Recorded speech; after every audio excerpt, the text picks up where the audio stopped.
Hello guys, welcome to our second lecture on medical optional for UPSC. Today we are going to start from anatomy, starting from the knee joint. We are going to discuss under these headings which specifically come in exam in alternate years. So let's start with bones. In bones forming knee joints are three bones. Condyles of femur, this is the lateral side as fibula present in this side, this is the medial side. So this is the lateral condyle of femur, this is the medial condyle of femur. The patella, you can see this small bone in front, and the condyles of tibia, same as the femur, it is the lateral condyle of tibia, it is the medial condyle of tibia. This is a front view in extended position of knee. Let's see some other views. This is a lateral view. Okay, from half flexed position of knee. This is our patella bone. This is the femoral condyle, is have to be our lateral condyle, and this is the lateral condyle of tibia also. And this is fibula. What type of knee joint? Knee joint first of all is a condylar synovial type of joint. Condylar synovial joint where incorporating condyles of femur and tibia. Here you can see the condyles of femur and condyles of tibia are incorporating with each other in behind and below. In behind and in below. This type of joint is between only the femur and the tibia. Second type, we are getting the saddle joint, which is also one type of synovial joint between the femur and the patella. Like this surface of femur and this surface of patella. This is a gliding movement, like patella can go like this and back like this. So this is a gliding movement which is present in front of femoral condyle or knee joint. Femoral condyles articulate with tibial condyle in below and behind with patella in front. This is how it looks like front during extended position. Now we are trying to discuss the ligaments of knee joint. First of all is fibrous capsule. This is our fibrous capsule. There are some ligaments. Ligaments are for strengthening the knee joint. So there are some ligaments which present inside the fibrous capsule. Then we are called the intracapsular ligament, and some ligaments are present outside the fibrous capsule. And some ligament we can't see now because it's inside the fibrous capsule. We are going to discuss them first. So we took some ligaments which are under intracapsular ligament. So here is some names only. We have to visualize the picture first. Let's see. This is our joint and we remove the fibrous capsule. Now what we can see? We can see an anterior cruciate ligament. This position of knee is obviously extended position. This is the anterior cruciate ligament. This ligament is posterior cruciate ligament. Medial meniscus and lateral meniscus. I think this is our fibula, so we have to be decided this is our lateral side, this is our medial side. So these have to be lateral meniscus and this have to be medial meniscus. And the transverse ligament, this ligament is called the transverse ligament. So we are getting all 5 of 5 in this view. Let's see some new views. These views we are getting from superior position. We just cut off the femur and just seeing the tibia from top. So we are clearly seeing the medial meniscus. We are clearly seeing the lateral meniscus. Can you see the anterior cruciate ligament? I think you can. This is the anterior cruciate ligament. The posterior cruciate ligament coming from the posterior, and here we can clearly see our transverse genicular ligament, which we can't see clearly in previous picture. This is our transverse genicular ligament, and this view is a flexed knee view. Here also we can see our same ligaments.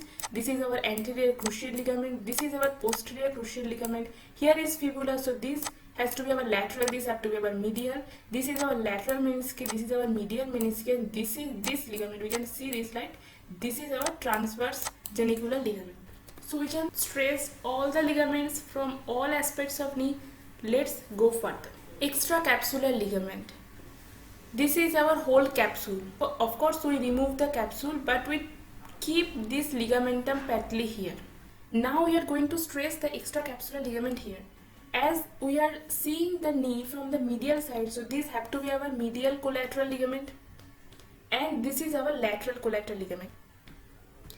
And now we come to our back, and we are getting found other two ligaments, the oblique popliteal ligament coming from this direction, and the arcuate ligament, this ligament. These are very short ligaments and all give certain strength to the knee joint. Now we are going to discuss the relations of knee joint. Anteriorly, there are anterior bursa first. Suprapatellar bursa lies beneath the quadriceps femoris muscle and held in position by biceps femoris. Prepatellar bursa lies in the subcutaneous tissue between the skin and in front of lower half of patella and upper ligamentum patelli. Superficial infrapatellar bursa lies in subcutaneous tissue between skin and lower part of the ligamentum patelli.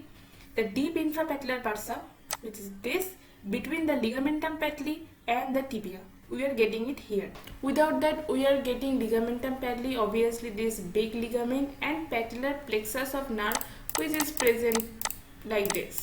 Posterior relation of knee joint. This is a bit big. We have to make some compartment to discuss it.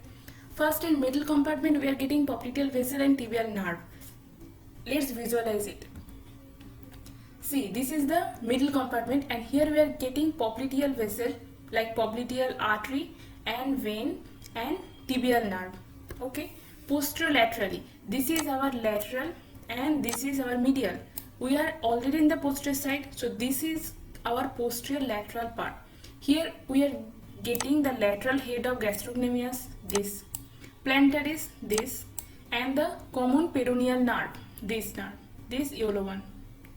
I think you can see this one. Fine. Come to the posteromedially. Here we are getting the medial head of gastrocnemius, semitendinosus muscle, semimembranosus muscle, and the gracilis muscle.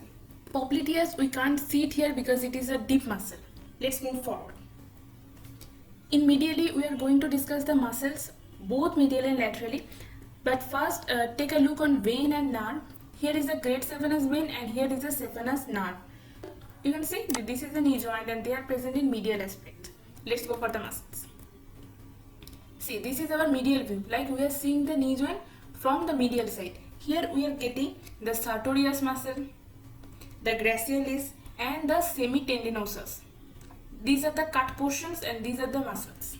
Okay, and the semimembranosus muscle is this one. We are getting semimembranosus, this and this. This is our semimembranosus muscle. And laterally we have biceps femoris. Here we are getting the iliotibial tract and the biceps femoris muscle. This is our main relation to the knee joint in laterally. And obviously the tendon of popliteus origin, but we can't see it here because it is a deep muscle. We have to dissect the superficial muscle first to see the popliteus. Next, come to the blood supply. See, knee joint is a complicated joint and obviously its blood supply have to be complicated. But let's make some point. Like they have 5 genicular branches that are originated from popliteal artery. This is the lateral view. This artery is upper, so it's called superior. This is artery is lower, that's called inferior. Superior medial genicular artery, this is the medial view. Upper artery is called superior medial genicular artery. Then it has a middle artery also, unlike the lateral one, that's called middle genicular artery, and the inferior medial genicular artery. It is as easy as that. Okay, so these are all story about genicular artery. Next, come to descending branch of lateral circumflex femoral artery, this one and this one. Next, the descending genicular branch of the femoral artery. Then anterior tibial artery recurrent branch and posterior tibial artery recurrent branch. So we are getting 5 points here. 1, all the genicular arteries, 5 in number. Next, the descending branch of lateral circumflex femoral artery. Next, the descending genicular branch of the femoral artery, anterior tibial recurrent artery and posterior tibial recurrent artery. Here. Next, come to the nerve supply. 3 major nerve is supplies the knee joint: femoral nerve, sciatic nerve, and the obturator nerve. Femoral nerve is coming in front of the femur and it supplies knee joint through all of its branches. But vastus medialis is the major nerve. Next, obturator nerve is supplying the knee joint. You can see easily how it is supplying. Next, the sciatic nerve, obturator nerve and sciatic nerve both is present on posteriorly. It's very obvious. 2 components of sciatic nerve, tibial nerve and common peroneal nerve, is supplying the knee joint. Now we are in a big thing, the movements. There are so many names of movements: extension, locking, unlocking, flexion, medial rotation, lateral rotation of legs, like, and some muscle they are saying that they are doing that movement. Let's see it. First, start with extension and flexion. They are most basic. Watch this video, please. See, when the leg is flexing, the hamstring becomes taut and the muscle of front of thigh loosen. Same way when extension is taking place. Now is reflection. When extension is taking place, the muscle of back of thigh loosen but the front muscle contracted. What this suggests? This suggests that extensions at the muscle present in front of the thigh and flexor at the muscle which are present back of the thigh. Okay, this is very clear concept.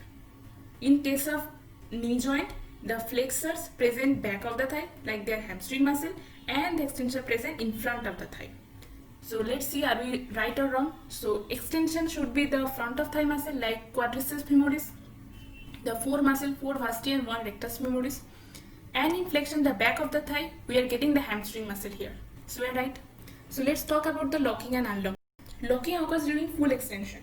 Locking is a mechanism that allows the knee to remain in position for full extension as standing without much muscular effort. Locking occurs as a result of medial rotation of femur during last stage of extension. Like, I want to show you the tibial epicondyles. You can see how the lateral epicondyles are smaller than tibial epicondyles. That's the main reason of this locking phenomenon. Now it is a flexed leg, it want to come in its extended position. What happens? In extended position, all of the lateral menisci is taken up by femoral epicondyle. But some spaces in medial menisci is left as it is much big. That's why this femur rotates medially again to use up this place and the joint is locked. This joint cannot be moved further without unlocking and this unlocking procedure is taken up by the popliteus. Now what is medial and lateral rotation of flexed leg? He flexed and the medial rotation is inside, lateral rotation is outside, as easy as that. Okay. Medial rotation of flexed leg taken up by the popliteus, semitendinosus, semimembranosus muscle and lateral rotation taken place by the biceps femoris muscle. Whichever muscle present in medially that is responsible for medial rotation, whichever muscle present in lateral responsible for lateral rotation.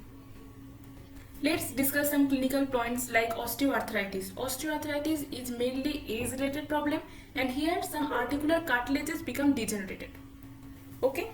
When the angle between long axis of thigh and that of leg become abnormal and leg may be abnormally adducted as well as abducted.